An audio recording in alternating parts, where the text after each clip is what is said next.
नमस्कार, मैं हूँ रूपा खुराना और आज मैं यहाँ आई हूँ to host the 21st garment fair of 2025। एक ऐसा इवेंट जिसके लिए हम हर वक्त वेट करते हैं कि एक गारमेंट फेयर होगा जहाँ पे so many brands will be under one roof.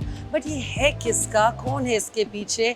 Well, let me tell you, today I will make you meet and speak with the one and only, the garment king, Mr. Rajesh Saraogi, triple S के managing director, Saraogi super sales private limited को जिन्होंने संजोया है। उनकी vision के साथ आज ये एक बहुत ही बड़ा नाम बन चुका है। हर एक मैन्युफैक्चरर, हर एक रिटेलर इनके साथ में जुड़ना चाहता है क्योंकि इनके विजन के साथ लोग अपने बिजनेस को ग्रेटर हाइट्स पे लेके जाते हैं। चलिए आइए मिलते हैं उनसे, जो कि है the most talented visionary and an inspiration for everyone. नमस्कार राजेश जी, आपका बहुत बहुत स्वागत है। ये सारा एम्पायर आपके ऊपर चलता है, आपकी विजन से ये सारा चीज़ें सराही गई है मैं कहूँगी। वेल, हम जानना चाहते हैं कि 21वां गारमेंट फेयर आज आपने लगाया है इन कोलकाता शहर, और मैं जानती हूँ कि बहुत सुपर सक्सेसफुल है। मैं आपके साथ में 3 सालों से जुड़ी हूँ एंड मैं हर साल देखती हूँ कुछ ना कुछ एक्स्ट्राऑर्डिनरी होता है। आप अपनी जर्नी के बारे में बताएंगे? मेरी जर्नी 2015 से चालू हुई। गारमेंट फेयर मैंने 2015 से चालू किया। हालांकि गारमेंट इंडस्ट्री में तो मैं 2002 से हूँ, मगर जो हमारी फर्म 2007 से चालू हुई ट्रिपल एस, और 2015 में पहला गारमेंट फेयर मैंने लगाया था। पटना से शुरुआत किया, पटना से होते फिर कलकत्ता लगाया, लुधियाना लगाया, दिल्ली लगाया, और आज ये धीरे धीरे करते करते 21वां गारमेंट फेयर है। और 21वें गारमेंट फेयर के लिए जो मैंने 10 सालों की जर्नी में जो 21 गारमेंट फेयर लगाए, इसके लिए मुझे जो सिखाया मेरे कस्टमर ने सिखाया, मेरे सप्लायरों ने ही मुझे सिखाया। उनके से सीखते सीखते, हर चीज़ को डेवलप करते करते, अपग्रेड करते करते फिर आज हम इस मुकाम पर पहुँचे हैं, जो कि आज का इंडिया का नंबर 1 गारमेंट फेयर। आप ये बोल सकते हैं कि पूरे विश्व का गारमेंट में इतना बड़ा गारमेंट फेयर कहीं नहीं लगता, और यहाँ पर नियर अबाउट 350 से ज़्यादा सप्लायर आ रखे हैं, और कल 4000 कस्टमर की फुटफॉल था, और आज भी उम्मीद है कि और प्लस ही होने वाला है, क्योंकि एक दिन में कस्टमर का पेट भी नहीं भरता, पूरी रेंज देख भी नहीं पाता। आज वो पूरा जितने स्टॉल हैं, हर स्टॉल पे विजिट करके वो अपनी शॉपिंग करना चाहिए। सर, आपके साथ में जैसे सारे सप्लायर्स जुड़ते हैं, मैन्युफैक्चरर्स जुड़ते हैं, उनको कैसे बेनिफिट मिलता है? सप्लायर को बहुत ज़्यादा बेनिफिट है, क्योंकि सपोज वो अमरावती का है तो अमरावती में केवल वो अगल बगल के महाराष्ट्र एमपी से वो जुड़ा हुआ रहता है। अगर वो ट्रिपल एस से जुड़ता है तो ट्रिपल एस के माध्यम से उसे आसाम, बंगाल, उड़ीसा, बिहार, झारखंड, बंगाल, कहीं कहीं के बहुत 5-7 स्टेट के, 10 स्टेट के और एक्स्ट्रा कस्टमर मिलते हैं, जो कि वो केवल एमपी में, छत्तीसगढ़ में सिमटा हुआ था, और आज के दिन उसको पैन इंडिया के कस्टमर मिल रहे हैं। तो ये बहुत बड़ा अपॉर्चुनिटी है सप्लायर के लिए। प्लस यही सेम चीज़ विन विन सिचुएशन कस्टमर के लिए भी। जी, मैं यही जानना चाहती थी, क्योंकि देखिए सप्लायर्स को तो ऑलरेडी आपने एक गारमेंट फेयर करके बहुत सारे क्लाइंट्स दे दिए, बट जो क्लाइंट्स होते हैं, जो बायर्स होते हैं, उनको क्या फ़ायदा मिलता है? को बेनिफिट ये है कि वो छोटे से गांव में, छोटे से कस्बे में है, और वो पहुंच नहीं पाता। अगर उसे 20 मंडियों में जाना पड़े, अगर एक दिन भी लगाए तो उसे 20 दिन उसके ख़राब होते हैं। और यहाँ एक ही छत के नीचे उसे कम से कम 35 मंडियों के सप्लायरों का स्टॉक देखने मिल रहा है। अब छोटी सी मंडी है तिरपुर वो जा नहीं पाता, तिरपुर का नॉलेज नहीं है उसे। यहाँ पर तिरपुर के जो ब्रांड हैं, अगर उसकी शॉपिंग करता है तो उसके लिए बहुत बड़ी अपॉर्चुनिटी है। 100 रुपये में टी शर्ट, 150 रुपये में टी शर्ट मिल जाती है, जो कि वो मॉलों में लेता था। अब यहाँ पर परचेज करके वो अपनी दुकान को भी मॉल बना सकते हैं। ये बात तो बहुत सही है कि आप अपनी छोटी सी दुकान को भी एक मॉल में तब्दील कर सकते हैं। एंड सर, मैंने आपका हमेशा विजन देखा है कि आप चाहते हैं भले ही 100 स्क्वायर फीट की क्यों ना दुकान हो, हम आपको पूरा सपोर्ट करेंगे और उसे 500 स्क्वायर फीट और 1000 स्क्वायर फीट में सपोर्ट करके बनाने में कोशिश करेंगे। तो ये कैसे पॉसिबल होता है? मेरा विजन ही है कि जिस कस्टमर की दुकान 100 स्क्वायर फीट की हो, उसको 1000 स्क्वायर फीट की कैसे बनाऊँ, और जिसकी 1000 स्क्वायर फीट की है तो उसे 10,000 और 1 लाख स्क्वायर फीट की कैसे बनाऊँ। आज मेरे से जुड़ के बहुत सारे कस्टमर ऐसे हैं जो कि एक दुकान से आज 5-5 दुकान 10-10 दुकान खोल चुके हैं, मॉल में तब्दील अपने आप को कर चुके हैं। वो मेन रीज़न यही है कि वो हमारे से जुड़ के हमारे साथ एसोसिएट होकर के इतने सप्लायरों का माल ले करके वो अपनी दुकान की रेंज को बढ़ा ले पाता है, प्लस सस्ता ले पाता है और डिस्काउंट ले पाता है। अगर वो सस्ता लेगा, रेंज ज़्यादा रखेगा तो उसकी सेल ऑटोमेटिक बढ़ेगी, और सेल ऑटोमेटिक बढ़ेगी तो उसके मॉल भी बढ़ेंगे। यही रीज़न है कि वो अपने आप को बड़ा कर पाता है। सर आपके यहाँ पे मैंने हर जगह होर्डिंग्स देखी हैं एंड ये एक मैं सबकी ज़ुबान से सुन रही हूँ कि ऑल इंडिया सैंपल सर्विस, ये कैसे पॉसिबल कर सकते हैं? इसके लिए हमारी पूरी टीम लगी हुई है और टीम जो है हर मंडी के सप्लायर से व्हाट्सएप के थ्रू अपना सैंपल कलेक्ट करती है, और कस्टमर की अगर डिमांड आती है कि मुझे शेरवानी चाहिए तो ऑल ओवर पैन इंडिया के शेरवानी के जो सप्लायर हैं उनके सैंपल उसको 10 मिनट में ही उसको मिल जाते हैं। उसमें वो सिलेक्शन कर करके फिर वो ऑर्डर कर सकता है या वहाँ जाकर शॉपिंग कर सकता है, और घर बैठे अगर उसको व्हाट्सएप की सेवा मिलती है, घर बैठे अगर वो डिज़ाइन सेलेक्ट करके वो ऑर्डर दे पाता है तो इससे बढ़कर उसके लिए कुछ नहीं हो सकता। समय की बचत है, आने की खर्चे की बचत है, और इतनी जगह इतनी ब्रांचों में घूम भी नहीं पाता वो। आज एथनिक की बात करें तो नागपुर में ही मिल रहा है, वो नागपुर जाता ही नहीं है। बॉम्बे है, कानपुर है, कलकत्ता है, दिल्ली है, ये हर मंडियों में आज के दिन एथनिक बनने लग गया है। और इन एथनिक की अगर वो शॉपिंग व्हाट्सएप के थ्रू करना चाहे तो वो हमारे व्हाट्सएप सेवा के थ्रू वो कर सकता है, जिसमें हमारी पूरी टीम बैठी हुई है। उसका एक सिंगल नंबर है, उस नंबर पे कांटेक्ट करके वो अपनी बात को रख सकता है और सैंपल मंगवा सकता है। भाई देखिए, ये बिजनेस अब आज की जनरेशन के हिसाब से है, टेक्नोलॉजी बेस्ड है एंड बहुत सिंप्लीफाई कर दिया है। सर मैंने सबकी ज़ुबान पे एक ये टैगलाइन सुनी है, SSS है जहाँ ट्रांसपेरेंसी है वहाँ, और हम भी ये प्रमोट करते हैं कि भाई SSS के साथ जुड़ते हैं तो आपको हर चीज़ बहुत ट्रांसपेरेंट मिलती है। ज़रा इसके बारे में थोड़ा बताएंगे? ट्रांसपेरेंसी का मतलब होता है पारदर्शिता, एकदम क्रिस्टल वाटर की तरह। हमारा SSS पूरा क्रिस्टल की तरह है, प्लस हमारे जितने एम्प्लॉई हैं सब क्रिस्टल हैं, साफ सुथरे। इससे क्या है कि कस्टमर को ये विश्वास दिलाना बहुत बड़ी बात है। स्टार्टिंग में साल 2 साल हमें ज़रूर तकलीफ हुई, मगर आज के दिन हम बहुत ज़्यादा सुखी हैं, क्योंकि हर चीज़ में हम लोग क्रिस्टल क्लियर हैं। जो डिस्काउंट मिलता है वो सामने सप्लायर को, कस्टमर को पता है। कोई कस्टमर अगर किसी सप्लायर से पूछता है कि भाई साहब क्या डिस्काउंट है, तो सप्लायर ही बता देता है कि मैं SSS को 3% देता हूँ जी, 5% देता हूँ जी। तो कस्टमर को भी पता है कि राजेश जी की जो मार्जिन है वो रख करके वो बाकी का बाकी हमें पूरा 100% मिलने वाला है। तो ये बोलने की ज़रूरत नहीं है, आज के दिन हमारे खून में रग रग में बैठा हुआ है, घुसा हुआ है कि ईमानदारी ईमानदारी ईमानदारी, उसी को ट्रांसपेरेंसी ट्रांसपेरेंसी ट्रांसपेरेंसी। इसलिए हमारा ये स्लोगन भी है कि SSS है जहाँ ट्रांसपेरेंसी है वहाँ। जैसे ट्रांसपेरेंसी हर जगह होती है, बट सर मैं जानना चाहती हूँ कि हमारी 15 ब्रांचेस हैं, बट हम क्लेम करते हैं कि कश्मीर से लेके कन्याकुमारी तक आपका जो हर स्टेट है हम कवर कर रहे हैं, तो हम स्मॉल सिटीज़ के अंदर में अपनी सर्विस कैसे प्रोवाइड करते हैं? 15 सिटी में हमारे जो ऑफिस हैं वो ऑफलाइन है, मतलब प्रॉपर ऑफिस है, और आज के दिन हम 25 सिटी और एक्स्ट्रा ऐड ऑन कर लिए, और इस साल का विजन था कि टोटल 25 सिटी और ऐड ऑन करनी। तो आज के दिन हमारे SSS में 25 और 15 टोटल 40 सिटी हो चुकी है, और 40 सिटी होने से कस्टमर को पूरे पैन इंडिया का, कश्मीर से कन्याकुमारी तक का एक महासागर देखने को मिल रहा है।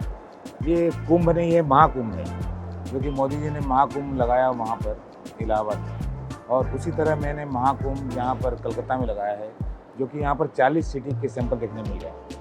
40 सिटी का सैंपल मतलब कि अगर उसको अमरावती का माल चाहिए तो अमरावती के लिए भी हमसे जुड़ सकता है, वो ऑनलाइन जुड़ सकता है। ऑनलाइन जुड़ने का मतलब है कि हमारी वहाँ ऑफिस नहीं है, मगर वहाँ के सप्लायर के साथ हमारी टाई अप है। हम हर सप्लायर को जोड़ चुके हैं, और किसी कस्टमर को जहाँ पर मेरी ब्रांच नहीं है, सपोज उसको बेल्लारी उसको नहीं पता, सेलम, ईरोड, इस तरह के घर ऐसे हैं जहाँ का नाम भी लोगों ने नहीं सुना कि वहाँ मैन्युफैक्चरिंग होती भी है क्या, वैसे वैसे जगह पर जहाँ की गारमेंट की मैन्युफैक्चरिंग होती है, उन मैन्युफैक्चररों को मैं आपस में ट्रिपल एस के साथ जोड़ चुका हूँ, टाई अप कर चुका हूँ। अगर किसी कस्टमर को इन एक्स्ट्रा 25 सिटी का माल चाहिए तो हम प्रोवाइड कराते हैं। तो कस्टमर के लिए एक व्यापक विस्तार रूप में रेंज मिल जाती है। अगर उसको 40 सिटी का माल एक ही छत के नीचे, ट्रिपल एस की छत के नीचे अगर उसको देखने मिलता है, तो ये उसके लिए बहुत बड़ा अचीवमेंट है। सर कहते हैं कि जब काम होता है तो कंपटीशन बहुत तगड़ा होता है एंड आपके तो सारे कॉम्पिटिटर्स एक साथ अंडर एक रूफ है। कैसे आप मैनेज करते हैं इतने सारे ब्रांड्स को एक जगह एक लोकेशन पे लाना एंड सारी ऑडियंस को भी एक साथ लाना, इसकी क्या प्रिपरेशन होती है? कंपटीशन वर्ड हमारे पूरे डिक्शनरी में है ही नहीं। ट्रिपल एस को कोई भी कंपटीटर आज के दिन पूरे इंडिया में नहीं है। मैं अगर कोई सामने खड़ा भी होता है तो मैं उसको नीचा दिखाने के लिए नहीं करता, बल्कि मैं अपनी लाइन बड़ी कर लेता हूँ, मैं अपना रेंज और बढ़ा लेता हूँ। वो हमसे कंपटीशन कितना ही कर ले मगर वो हमारा कंपटीटर है ही नहीं किसी भी मायने में। आज के दिन जो डिस्काउंट की बात है, हर सप्लायर से एक्स्ट्रा डिस्काउंट लेकर के मैं अपने कस्टमर को दिलवाता हूँ। राजेश जी, मैं जानना चाहती हूँ कि अगर कोई एक छोटा दुकानदार है जिसकी परचेजिंग पावर मानिए 1 लाख रुपए, क्या वो ट्रिपल एस के साथ में जुड़ सकता है? ऑफ कोर्स जुड़ सकता है, क्योंकि अगर वो 1 लाख रुपए में ही अगर अपनी दुकानदारी चलाना चाहता है तो ट्रिपल एस उसी चीज़ के लिए है। जरूर नहीं कि मैं 100 करोड़ वाले कस्टमर को ही रखूँगा, आराम से जुड़ सकता है, कहीं भी किसी भी ब्रांच में आके जुड़ सकता है। अगर एक छोटा मैन्युफैक्चरर है जिसने अभी एक स्टार्टअप किया है अपने बिजनेस को, क्या वो भी जुड़ सकता है आपके साथ में ट्रिपल एस के साथ? छोटे मैन्युफैक्चरर के लिए ही ट्रिपल एस बना है। अगर छोटे मैन्युफैक्चरर को जो नया नया आज गारमेंट इंडस्ट्री की दुनिया में आया है, अगर उसको अपना माल बेचना है तो ट्रिपल एस के पास छोटे छोटे कस्टमर हैं और वो छोटे छोटे कस्टमर बहुत ज़्यादा माल ले सकते हैं, वो आराम से जुड़ सकता है, हमें कोई दिक्कत नहीं है। कस्टमर्स को परचेजिंग कैसे करनी चाहिए, क्योंकि यूजुअली यहाँ आके सब कंफ्यूज हो जाते हैं, इतने सारे ब्रांड्स, इतनी अमेजिंग कलेक्शन, सब डिफरेंट जगह से है, तो परचेजिंग की टेक्निक क्या होगी? परचेजिंग की टेक्निक ये होनी चाहिए कि वो जितने यहाँ पे ब्रांड लगे हुए हैं, हर ब्रांड पे विजिट जरूर करे। जितनी ज़्यादा विजिट करेगा उसका नॉलेज बढ़ेगा।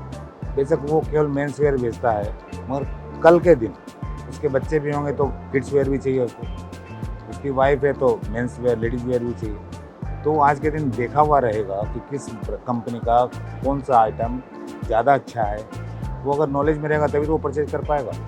इसलिए उसको विजिट जरूर करना चाहिए और हर काउंटर पे वो आराम से शॉपिंग कर सकता है, परचेजिंग कर सकता है, कोई दिक्कत नहीं। अगर एक दुकानदार है तो वो अपने क्लाइंट्स को कैसे रिटेन करे, उनको कैसे अपने साथ जोड़े रखे? अगर वो अपने क्लाइंट को जोड़ना चाहता है तो उसके लिए बेस्ट रेट होना चाहिए, बेस्ट डिज़ाइन होना चाहिए, और रेंज और रेट अगर दोनों होगा उसके बाद आपका व्यवहार भी अच्छा होना चाहिए। ये तीनों चीज़ अगर अच्छी है तो फिर कस्टमर हमेशा अटैचमेंट बनी रहेगी, वो कहीं इधर उधर जाएगा ही नहीं। जैसे कि ट्रिपल एस के साथ कोई भी कस्टमर जुड़ा हुआ है तो मेन व्यवहार के कारण ही जुड़ा हुआ है। आपके बिजनेस में कहते हैं कि कपड़ों के काम में डिस्काउंट्स बहुत होते हैं, तो क्या एक दुकानदार को डिस्काउंट्स देना चाहिए अपने कस्टमर्स को, या फिर इससे बिजनेस हार्म होता है? डिस्काउंट वर्ड तो होना ही नहीं चाहिए दुकान में। कोई भी रिटेलर है या होलसेलर है, फिक्स रेट की दुकानदारी होनी चाहिए। जहाँ डिस्काउंट होगा वहाँ कस्टमर कंफ्यूज होगा ही होगा। आपको फिक्स रेट रखना चाहिए, कोई भी डिस्काउंट अपने कस्टमर को प्रोवाइड नहीं कराना चाहिए। जो भी रेट है फिक्स रखो, कोई दिक्कत थोड़ी ना, आराम से कस्टमर ले। काफ़ी नए इंसाइट्स मिल रहे हैं क्योंकि आप गारमेंट इंडस्ट्री से बिलोंग करते हैं इतने सालों से। सो एज अ मैन्युफैक्चरर क्या टिप देना चाहेंगे कि किस तरीके का माल बनाएं जिससे क्विक बाइंग हो? माल उसको कस्टमर की चॉइस के हिसाब से बनाना चाहिए। अगर वो बहुत ज़्यादा हाई रेंज बना लेता है मगर मेरे कस्टमर लेते ही नहीं, तो खूब बढ़िया माल बना करके रेट बहुत ज़्यादा है तो कस्टमर लेंगे ही नहीं। कस्टमर की रिक्वायरमेंट को समझते हुए सप्लायर को माल बनाना चाहिए। जो हमारे मंडी में माल बिक रहा है और उसी की कॉपी करनी चाहिए। आज जो ऊंचे ब्रांड है उनकी छोटी कॉपी करके उसको सस्ते में ला करके आप मार्केट में दिखाओ, आपका माल रुकेगा ही नहीं। और जो आपके यहाँ बिकता है 80-20 के रूल के हिसाब से वही बनाना चाहिए। जो आपके दुकान में 80% बिकता है वही माल आपको बनाना चाहिए। सर ये 80-20 का रूल क्या है और ज़रा बता सकेंगे जितने दुकानदार हैं वो कैसे 80-20 को डिफाइन करें? 80-20 का मतलब कोई भी अगर रिटेलर है, अगर उसके दुकान में जो माल पड़ा हुआ है तो उसमें जो ज़्यादा माल बिक रहा है, आपकी दुकान का 20% प्रोडक्ट, 20% प्रोडक्ट वही 80% बिकता है। ये 80-20 रूल हर चीज़ में लागू होता है। आपके दुकान में अगर 100 स्टाफ हैं, उसमें से 20% स्टाफ ही आपकी दुकान का 80% वर्क करते हैं। 80-20 का मतलब ये होता है। 80-20 बहुत बड़ा चैप्टर है और इसके बारे में बोलें तो बहुत समय जाएगा। आप सीधा समझो, कोई भी काम करना है उसमें आप 80-20 लगा दो। 80-20 लगा दोगे, आप सक्सेस में आपको कोई रोक ही नहीं सकता। सर एज अ दुकानदार स्टाफ में बहुत प्रॉब्लम होती है कि स्टाफ को ट्रेनिंग कैसे दी जाए, उनको कैसे इंस्पायर करें कि काम बढ़ाने के लिए उनको भी पार्टिसिपेट करना होगा जैसे कि एक ओनर करता है। तो स्टाफ के लिए हम कैसे मतलब इसको और ज़्यादा इंस्पायर करें? आज के दिन ये समस्या हर बंदे को है, भले वो रिटेलर हो, मैन्युफैक्चरर हो, होलसेलर हो, स्टाफ की समस्या हर किसी को है। सीधा फंडा है, जितने आपके पास स्टाफ है उसका 25% स्टाफ एक्स्ट्रा रखो। अगर आपको 100 की ज़रूरत है, 125 रखो। स्टाफ आपके ऊपर कभी भी हावी नहीं होगा और आराम से आप उसको सर्वाइव कर पाओगे। बहुत अच्छी इंसाइट दी। अगर आप के पास में स्टाफ की क्वांटिटी कम रहेगी तो आप हमेशा स्ट्रगल करेंगे, बट अगर आपके पास में स्टाफ की क्वांटिटी ज़्यादा रहेगी तो आपको स्ट्रेस लेने की ज़रूरत नहीं होगी। सर एक और चीज़ बताइए कि बिजनेस करते हुए बहुत सारे ऊंच नीच आते हैं, कैसे अपने जो मेंटल पीस को है, अपना जो दिमाग है उसे स्थिर रखना चाहिए? उसके लिए सुबह आपको उठना चाहिए और हमेशा खुश रहना चाहिए। अप डाउन हर जगह आते हैं, अगर लाइफ में अप डाउन नहीं है तो आप सर्वाइव में जिंदा नहीं हो। अगर वो प्लेन चल रहा है it means you are dead, आप मर चुके हो। प्लेन नहीं जाना चाहिए, अप डाउन होना ही चाहिए। व्यापार में अप डाउन आता है मगर उससे घबराना नहीं चाहिए। घबराने के बाद आप व्यापार नहीं कर पाओगे। सेल कभी किसी महीने में ज़्यादा होती है, किसी महीने में कम होती है। इसका मतलब ये थोड़ी कि हम धंधा बंद कर दें या दुकान बंद कर दें, ऐसा नहीं है। आप सर्वाइव कर सकते हो मगर उसमें अपने माइंड को पीस रखते हुए अगर आप धंधा करते हो तो आपको तरक्की से कोई नहीं रोक सकता। सर हमने देखा है कि आपका जो गारमेंट फेयर है कहते हैं हमेशा 3 दिन का होता है, बट हमने तो हमेशा देखा है कि गारमेंट का जो एग्जीबिशन है वो 2 दिन का होता है। मतलब ये थोड़ा हमारे ऑडियंस को कंफ्यूजन है, ज़रा क्लियर कर देंगे? 3 दिन हम लोग इसलिए रखते हैं क्योंकि पहले हमने पिछले अनुभव से सीखा है। पहले हम लोग 2-3 दिन का रखते थे तो उसमें आधा दिन, 1 दिन तो निकल जाता था रूम की चेक इन करने में, क्योंकि कस्टमर को हम लोग 5 स्टार होटल प्रोवाइड कराते हैं। तो एक दिन फर्स्ट डे, हाफ डे उसका चेकिंग में निकलता है।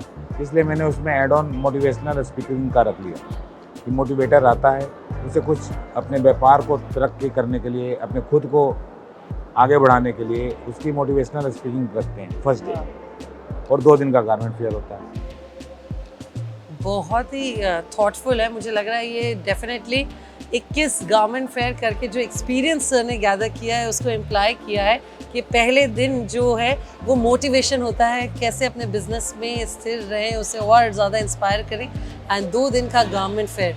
वेल सर हमने हमेशा देखा है सेकेंड डे के एंड में एक बहुत ही धमाकेदार सेलिब्रेशन होती है, बॉलीवुड के सितारे आते हैं एंड जितने आपके रिटेलर्स हैं, एम्प्लॉयर्स हैं, उनके लिए एक गाला पार्टी रखी जाती है। ज़रा उसके बारे में बताएं कि कैसे जो हमारा बिजनेस है वो बॉलीवुड के साथ जुड़ता है।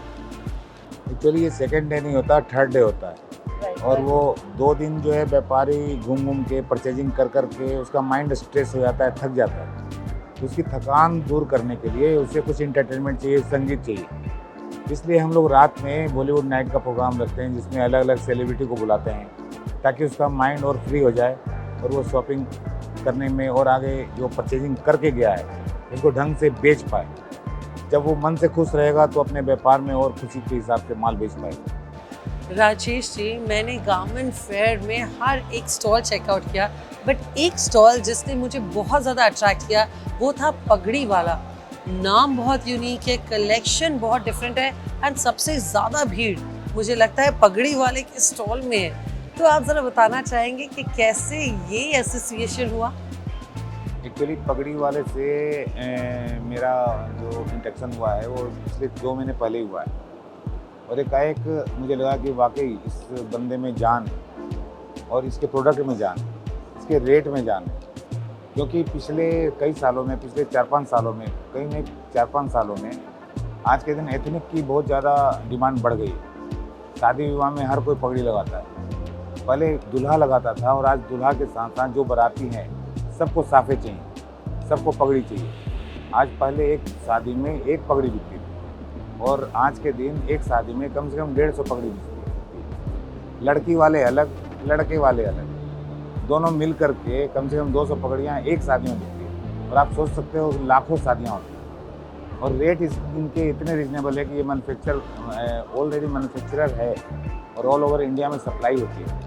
तो अगर हमारे कस्टमर को अगर पगड़ी मिलती है और सस्ते रेटों में मिलती है तो ये अपनी रेंज को बढ़ा सकता है, अपने प्रॉफिट को बढ़ा सकता है। इसलिए हम लोगों ने डिसाइड किया कि इस बार पगड़ी वाले को ही स्पॉन्सर बनाया जाए। तो हमारे पूरे गारमेंट फेयर के ये मेन स्पॉन्सर हैं जो कि पगड़ी वाला के नाम से है और इनकी रेंज बहुत अच्छी है। Thank you. वाह सर, हमने देखा है कि आपके जो सुपुत्र है, जो आपके सन है, वो आपको फुल ऑन सपोर्ट कर रहे हैं और मैं 3 सालों से देख रही हूँ that he is been there helping you out with the business. तो ये जो नेक्स्ट जनरेशन आपको ज्वाइन कर रही है, तो कैसा एक्सपीरियंस लग रहा है आपको? एक्चुअली हम लोगों ने जो काम किया वो हमने जो अपने माँ बाप से सीखा उसके हिसाब से हमने काम किया। मगर उसमें जैसे दाल बनाते हैं तो दाल में ऊपर से जो तड़का डालते हैं वो ज़्यादा महत्वपूर्ण होता है और ज़्यादा टेस्टी होता है। तो हम लोगों ने जो काम किया, हमने जो व्यापार किया, स्टार्ट किया, उसको मैंने जीरो से यहाँ तक लेकर आया। और आज के दिन जो नई जनरेशन जो हमारा बेटा आ रहा है वो इसमें और टेक्नोलॉजी को एडॉप्ट करते हुए, टेक्नोलॉजी को डालते हुए अपने व्यापार में उसको और ऊपर ऊंचाइयों पर लेके जा रहा है। मुझे लगता है कि जो 20 सालों में जितनी रेवेन्यू जो मैंने इकट्ठा की है वो अगले 5 सालों में ही उतनी वैल्यू जनरेट कर लेगा। कस्टमर से रिलेशन, सप्लायर से रिलेशन, इस तरह पूरे गारमेंट फेयर को ऑर्गेनाइज करने में उसी कहा। राजेश जी, जैसा कि हम जानते हैं कि आपके साथ ट्रिपल एस के साथ जब कोई जुड़ता है तो छोटे से बड़े की एक छलांग लगाते हैं। कई आप के साथ बहुत सालों से जुड़े, उनके बारे में कुछ बताना चाहेंगे? मुझे याद आता है कि एक कस्टमर है, ऐसे तो कई कस्टमर हैं, कई कस्टमर की हिस्ट्रियाँ हैं। और एक कस्टमर की मैं हिस्ट्री बताना चाहता हूँ। प्रियांशु गढ़ानी की दुकान पर मैं आज के 15 साल पहले गया था, 15 क्या 17-18 साल पहले गया था। उस समय उसकी दुकान 500 स्क्वायर फीट थी। मैं देखा कि वो गल्ले पे बैठा हुआ है, मुश्किल से मुश्किल 20 लाख रुपए की सेल पूरे साल की। और 20 लाख की सेल में वो खुद से गल्ले पे बैठ के काम कर रहा है। कोई लाला स्टाइल में बिल बना रहा है, पैकिंग कर रहा है, माल दे रहा है, कर रहा है। मैं उनकी दुकान पे गया, लिटरली मैं बताऊं, मैंने उनको बोला कि आपकी औकात केवल 20,000 रुपये की है। आप इतने बड़े दुकान के मालिक हो, आप क्या 20,000 रुपये की औकात रखते हो? मैं बहुत गंदा वर्ड औकात यूज़ कर रहा हूँ, मैंने उनको लिटरली ये बोला। फिर उन्होंने बोला कि क्या बात है, क्या बात कर रहे हैं। फिर उन्होंने मेरे बातों को समझा, गुस्सा नहीं हुए, वो मेरी बातों को समझे, समझ के धीरे धीरे अपने आप को अपग्रेड किए। आज के दिन वो गल्ले पे नहीं बैठते और काम करके, स्टाफ रख करके, कंप्यूटर लगा करके उन्होंने आज के दिन 8,000 स्क्वायर फीट की दुकान खोल ली है। और आज के दिन उनकी सेल 25 करोड़ रुपए से भी ऊपर है। साल का 25 करोड़ रुपया बेचते हैं। जो 20 लाख का माल बेचता था वो बंदा अगर 25 करोड़ का बेच सकता है, तो मैं ये कहना चाहता हूँ कि अगर आप सिस्टम में आते हो और अगर आप गल्ला छोड़ते हो और अगर आप अपनी दुकान को अपग्रेड करते हो और डिज़ाइन वगैरह पूरी ढंग से रखते हो तो आपकी सेल भी हो सकती है। आप 10-20-50 लाख से 10-20 करोड़ का सेल कर सकते हैं, ये आपके ऊपर है। काफ़ी इंस्पायरिंग स्टोरी है एंड आपने डेफिनेटली उनको विंग्स दिए to fly high. Thank you so much Rajesh ji.